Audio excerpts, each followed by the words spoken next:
तर कच्च्या पपईची ही रेसिपी तुम्ही एकदा बनवाल ना तर मी नक्की गॅरंटीने सांगते की तुम्हाला नेहमीच ही बनवावीशी वाटेल, इतकी टेस्टी बनते ही रेसिपी।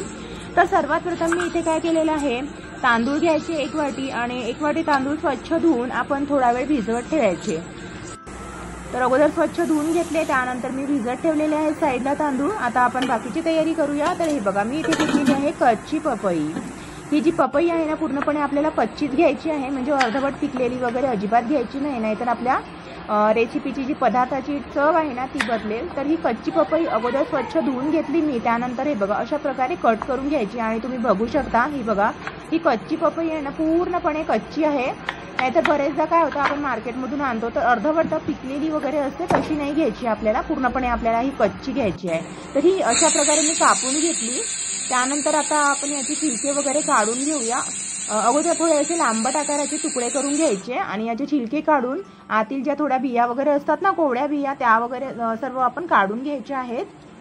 तर व्हिडिओ पूर्ण फुल वॉच करा। नवीन असल्यास चॅनलला अवश्य सबस्क्राईब करा अशा छान छान रेसिपी बघण्यासाठी। तर हे बघा, कच्ची पपई मी छान असे छिलके वगैरे काढून त्याच्या छोट्या छोट्या बिया वगैरे असतात ना त्या वगैरे काढून घेतलेल्या आहेत। त्यानंतर अशा प्रकारे किसून घ्यायचं आहे। हे बघा,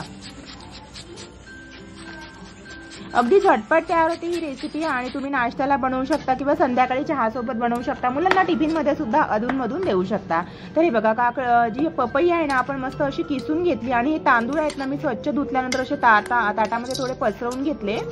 त्यानंतर आपल्याला हे जे तांदूळ आहेत ना मिक्सरमध्ये बारीक करून घ्यायचे आहेत। तर यामध्ये तुम्ही थोडं पाणी पण टाकू शकता आवश्यकतेनुसार, किंवा मग पाणी नाही टाकून असं पावडर पण करू शकता। तर हे बघा, आता मी कुकवेलच्या मिक्सरमध्ये हे छान असं बारीक करून घेत आहे हे तांदूळ। हे बघा, आपण संपूर्ण तांदूळ अशाच प्रकारे बारीक करून घ्यायचे आहेत। एकदम बारीक नाही, पावडर नाही झालं ना तरी सुद्धा चालेल, थोडे जाडसर असले ना तरी सुद्धा चालेल, आवश्यक नाही की पूर्ण पावडरच झालं पाहिजे।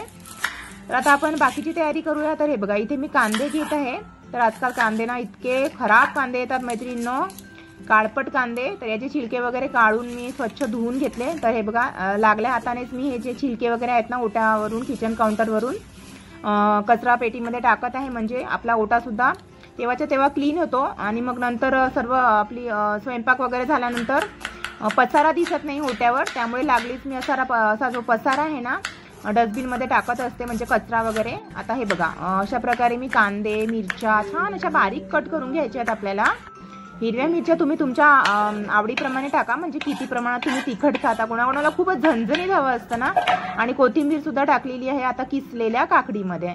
त्यानंतर मी इथे टाकत आहे 2 ते 3 छोटे चम्मच बेसन। त्यानंतर आपण हे जे बारीक केलं होतं ना तांदळाचं पीठ, म्हणजे तांदूळच बारीक केले होते मिक्सरमध्ये, ते टाकले। चवीनुसार मीठ टाकायचं, हळद टाकायचं आणि थोडंसं मी इथे तिखट टाकत आहे। त्यानंतर 1 छोटा चम्मच जिरा टाकायचा।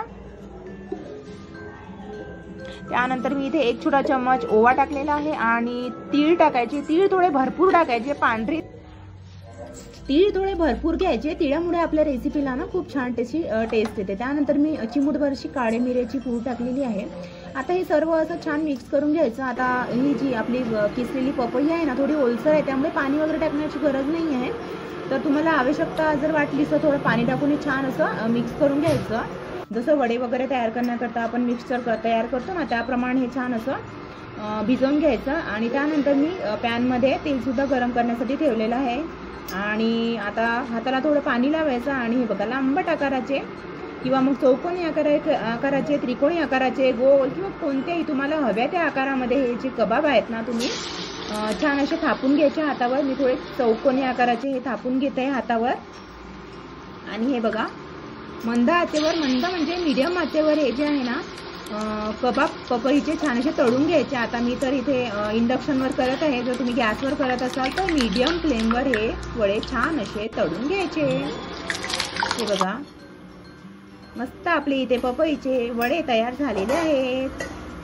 तर हे जे वडे आहेत ना तुम्ही झटपट मुलांना कधी कधी अधूनमधून टिफिनमध्ये देऊ शकता किंवा संध्याकाळच्या वेळेला चहासोबत खाऊ शकता किंवा सकाळी पण बनवू शकता नाश्त्यामध्ये।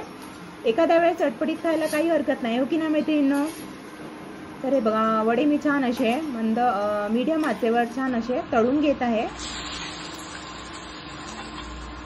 तर तुम्ही हव्या त्या आकारामध्ये हे कबाब थापून मस्त असे तळून घ्या। तर हे बघा, मस्त गरमागरम पपईचे कबाब इथे खाण्यासाठी तयार आहे. तर कशी वाटली तुम्हाला ही रेसिपी, हा पदार्थ, हे कच्च्या पपईचे कबाब? मला कमेंट करून नक्की सांगा. छान छान कमेंट्स करा. आणि नेक्स्ट रेसिपी मी काय बनवू तर त्याच्या सूचना तुम्ही मला कमेंट बॉक्समध्ये सांगू शकता. म्हणजे मी तुमच्या आवडीप्रमाणे रेसिपी बनवून अपलोड करू शकेल, हो की नाही?